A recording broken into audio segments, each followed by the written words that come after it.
तो चलिए good morning Bharat में आगे बढ़ेंगे और बात जम्मू कश्मीर की करेंगे। दरअसल जम्मू कश्मीर में पुलिस को बड़ी कामयाबी हाथ लगी है। कुपवाड़ा में भारी मात्रा में हथियार बरामद किए गए हैं। सेना और पुलिस को ये बड़ी सफलता मिली है। 2 पिस्तौल, 4 राउंड जो कारतूस है वो बरामद की गई है। गोला बारूद भी बरामद किया गया है। जम्मू कश्मीर पुलिस को ये बड़ी कामयाबी, यानी कि कश्मीर में आतंक के खिलाफ जिस ऑपरेशन ऑल आउट को लेकर लगातार सुरक्षा बल सजग हैं, सतर्क हैं, और इस सतर्कता के हिस्से ये बड़ी कामयाबी आई है। सेना और पुलिस ने संयुक्त ऑपरेशन चलाए और संयुक्त ऑपरेशन के दरमियान क्या कुछ बरामद किया गया, ये तस्वीर आपके सामने। और अगली बड़ी खबर भी घाटी से ही, जहां नशे के खिलाफ बड़ी कामयाबी मिली है। राजौरी में ड्रग तस्करी की कोशिश को नाकाम किया गया।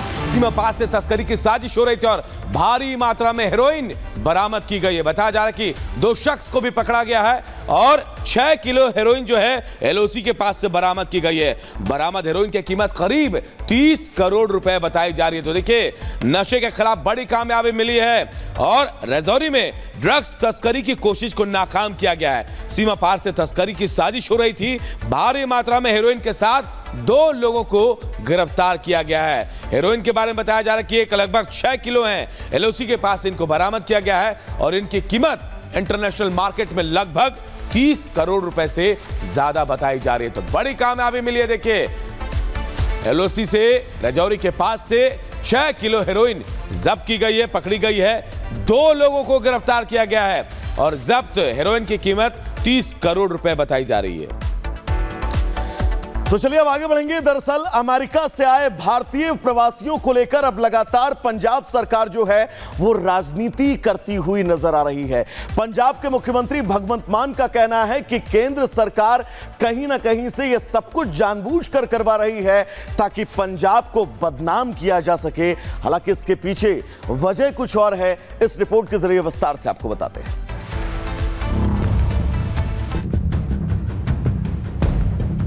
अमेरिका से अवैध प्रवासियों को लेकर 2 विशेष विमान बैक टू बैक भारत आ रहे हैं। पहला विमान आज, जबकि दूसरा विमान 16 फरवरी को भारत पहुंचेगा। पहले विमान में 119 यात्री सवार होंगे, जिनमें 67 पंजाब, 33 हरियाणा, 19 गुजरात, उत्तर प्रदेश और महाराष्ट्र के होंगे। यह विमान आज रात अमृतसर एयरपोर्ट पर लैंड करेगा। वहीं अमेरिका से आ रहा दूसरा विमान भी 16 फरवरी को अमृतसर एयरपोर्ट पर लैंड करने वाला है। इससे पहले 5 फरवरी को अमेरिका का सैन्य विमान 104 अवैध प्रवासियों को लेकर भारत पहुंचा था। अवैध प्रवासियों के अमृतसर एयरपोर्ट पर उतरने को लेकर नया राजनीतिक विवाद शुरू हो चुका है। पंजाब के सीएम मान ने एक प्रेस कॉन्फ्रेंस कर यह साफ कह दिया कि ये सब पंजाब को बदनाम करने की साजिश भर है। चलो पहला जहाज उन्होंने ला लिया, पता नहीं की कटेरिया, हुण दूजा जहाज आ रहा जी। दूजा जहाज भी कहते अमृतसर उतरूगा जी कल नूं। क्यों जी? अमृतसर चुनने का क्राइटेरिया दस्से मैनू।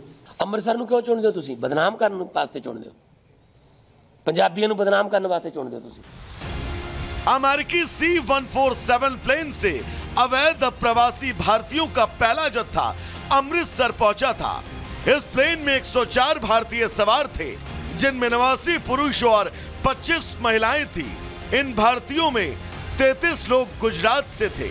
अमेरिका से डिपोर्ट कर लाए गए भारतीयों को मैक्सिको अमेरिका बॉर्डर से पकड़ा गया था और ये कहा गया कि भारत से वैध तरीके से रवाना हुए थे, लेकिन इन्होंने डंकी रूट के जरिए अमेरिका में घुसने की कोशिश की।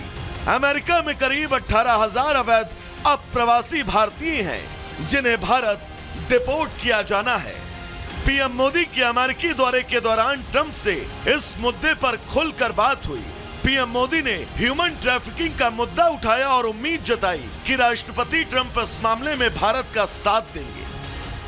अमेरिकी राष्ट्रपति ट्रंप के साथ हुई संयुक्त प्रेस कॉन्फ्रेंस के दौरान मोदी ने कहा, जो लोग दूसरे देशों में अवैध रूप से रहते हैं, उन्हें वहां रहने का कोई कानूनी अधिकार नहीं है। गैर कानूनी तरीके से जो लोग दूसरे देशों में होते हैं उनको वहां रहने का कोई कानूनी अधिकार तो है नहीं। इस दौरान पीएम ने यह भी साफ कर दिया कि जो लोग भारत के नागरिक हैं और अवैध रूप से अमेरिका में रहते हैं, भारत उन्हें वापस लेने को तैयार है। जहां तक भारत और अमेरिका का सवाल है, हमने हमेशा कहा है कि जो वेरीफाइड होगा, कि जो सच्चे अर्थ में भारत का ही नागरिक होगा, वो अगर अमेरिका में गैर कानूनी तरीके से रहता है तो उसको वापस लेने के लिए भारत तैयार है।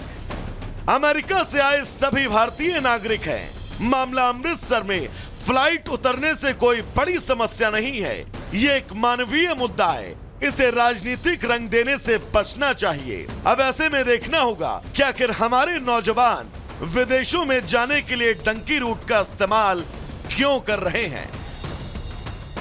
Bureau report, Republic Bharat.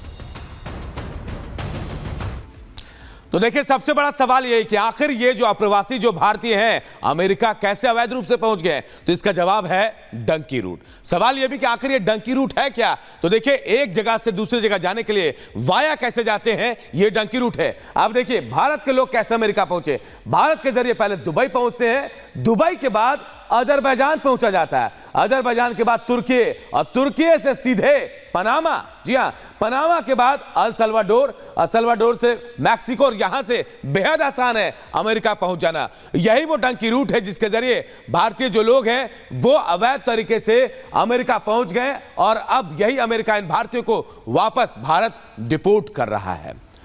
और चलिए अब बढ़ते आगे और खबर दूसरी बताते हैं आपको, और बताते हैं कि संभल के पत्थरबाज आखिर अब क्यों नहीं बचेंगे। जी हां, संभल में हिंसा को लेकर अब योगी की पुलिस पूरे एक्शन में है, और यही वजह है कि जहां 76 आरोपियों को सलाखों के पीछे धकेल दिया गया, तो अब 74 आरोपियों की पहचान के लिए उनको फोटो के साथ बैनर लगाया जा रहा।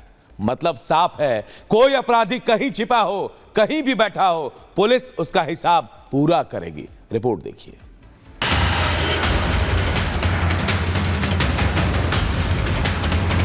याद रखना, जिसने पत्थरबाजी की होगी, जिसने माहौल खराब किया होगा, उसमें एक भी बचने वाला भी नहीं है। संभल हिंसा मामले में एक्शन तेज। 74 आरोपियों का फोटो लगाकर बैनर चस्पा, जानकारी देने वालों को मिलेगा इनाम।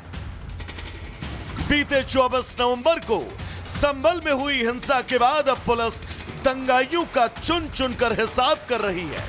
संभल को सुलगाने की साजिश में जो लोग शामिल रहे, योगी की पुलिस उनके खिलाफ ऐसे ऐसे एक्शन ले रही है जिसे देखकर तो दंगाई भी परेशान है।